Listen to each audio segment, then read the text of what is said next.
What's up, Wizards? Mooner's back.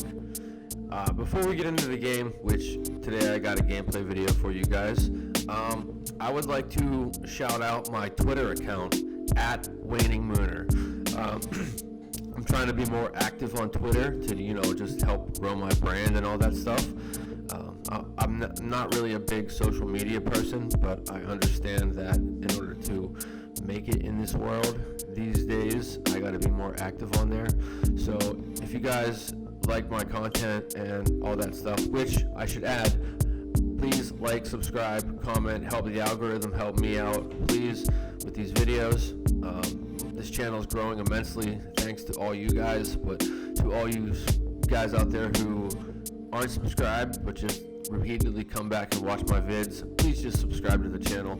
Also, go to Twitter, find me @WainingMooner, follow me. I promise I won't shit spam stuff. Maybe I will, who knows, I probably will. Anyways, let's get into this game. We got a Fi match here. We got Kadashi Fi, which is what kind of the direction Fi has been going in lately.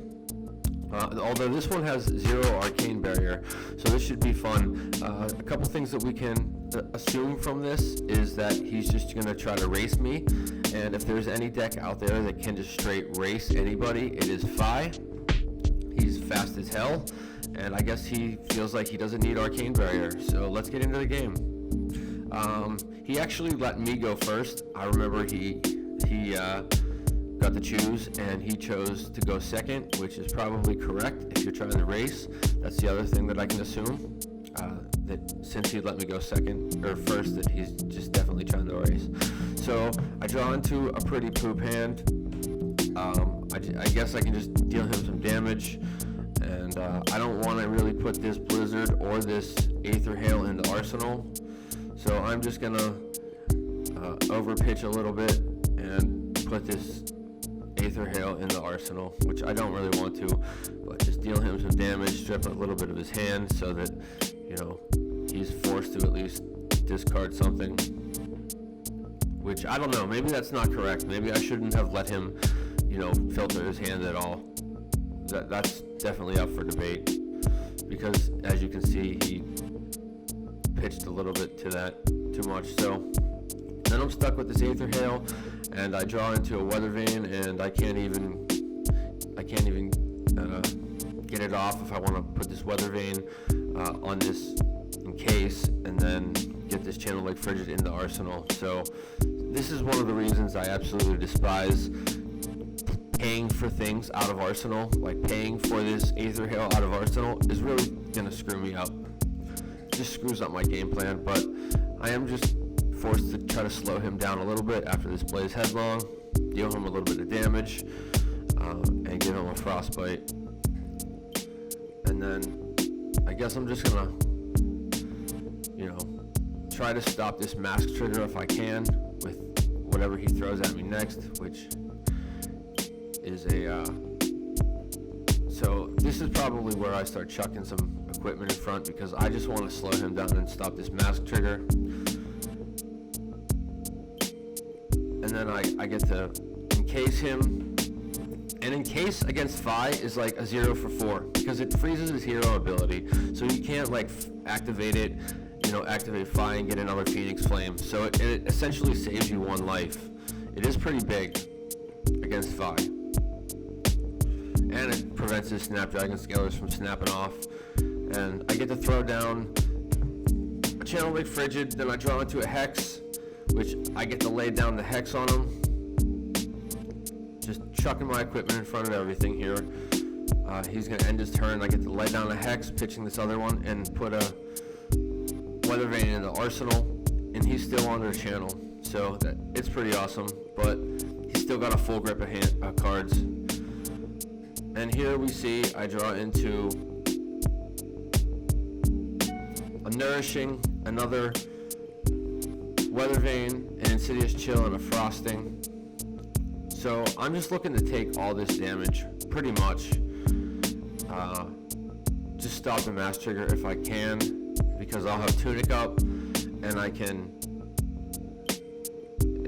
and I'm not worried about this because he can't, he's gonna snaps. He's gonna have to pay for that.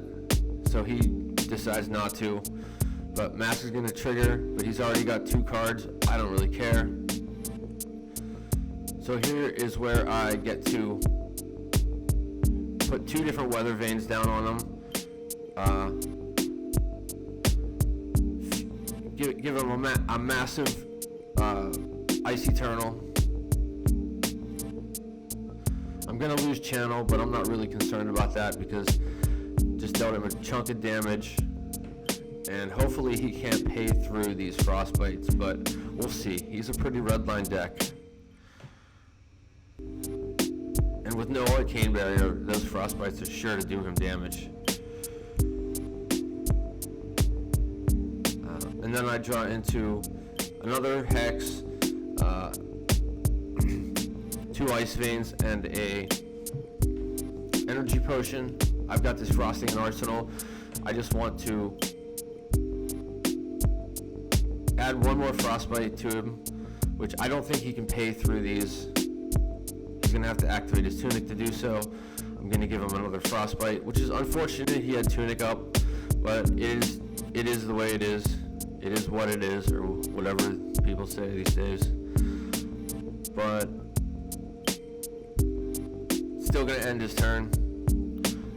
And unfortunately I can't moon. But I can throw this Ice Vein at him, under pitch a little bit, over pitch, put another Hex in Arsenal.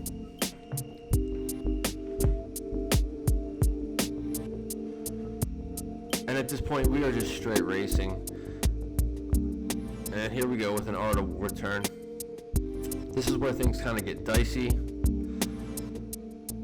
So, I don't really have the resources to play this Hex out.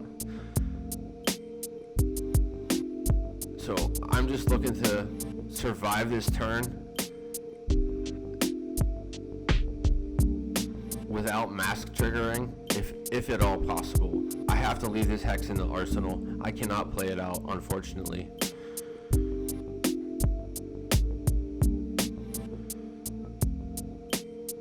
So we just gotta block a little bit, stop Mask from triggering.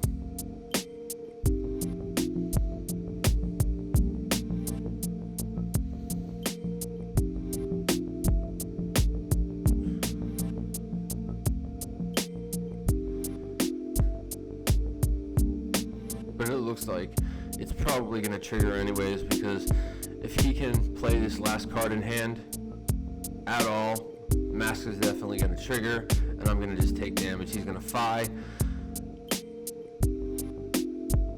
get a resource to possibly play this last card, which is an E-Strike, which is massive for him right now.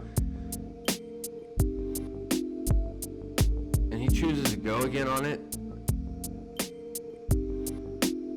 So this is where I gotta play this Hex out to stop this go again, because I'm gonna die otherwise, and block it a little bit. He's got me in a pretty rough position, but he knew that Mask was gonna trigger, so that's why he chose go again.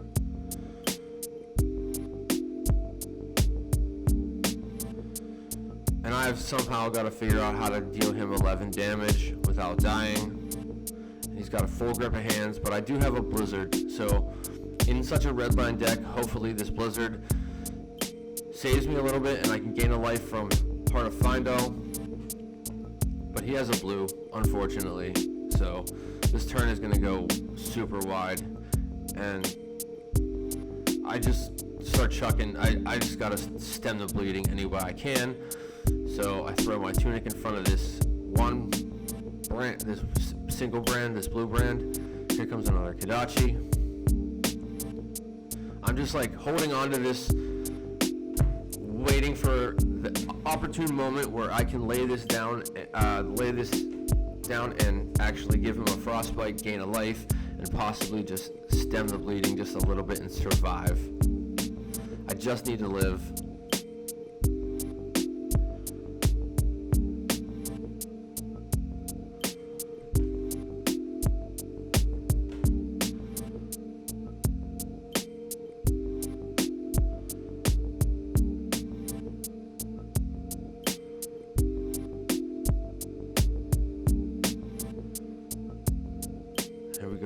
Rabble. This is only coming in for 3, so I can actually block it. Stop the mask trigger. He's going to Phi.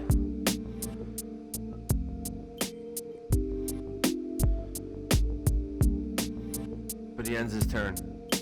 Thank God. I don't know how, but I am able to Winner's Bite him, strip a card from his hand, and put another Insidious Chill in the arsenal, which this is definitely not where I want to be. He's at 11, I'm at 2.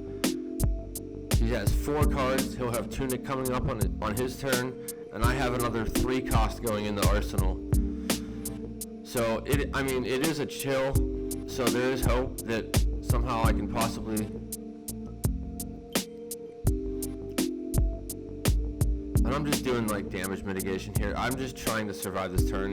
And he activates his Tunic. Obviously he's going to get some resources here. But hopefully he can like pay through the blizzard, but the frostbite will affect him. Let's just like hope that's the case. Somehow I've survived that 2 for like 2 turns.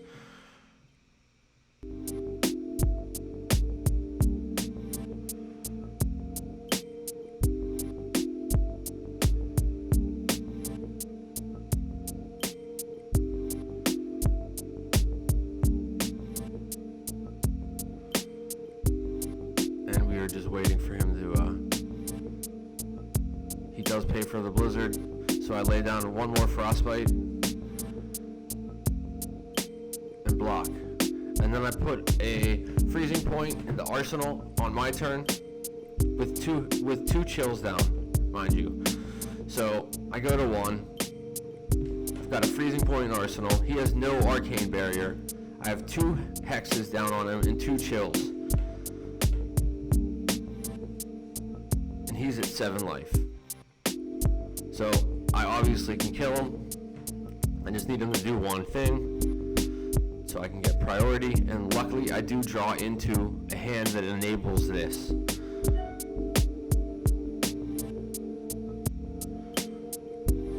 Stripping his hand with chills doesn't really matter at this point.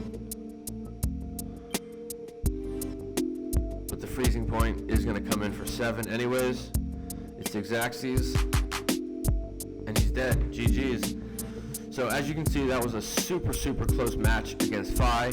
I really had to just kind of live for 4 turns there until I was able to find like a combo piece, which was a freezing point, and deal him enough damage. And luckily, you know, he had no arcane barrier, so he was forced to take that 2 extra damage from the frostbites. But my moon would have come in for 3 this turn anyways, so I could have technically killed from 10.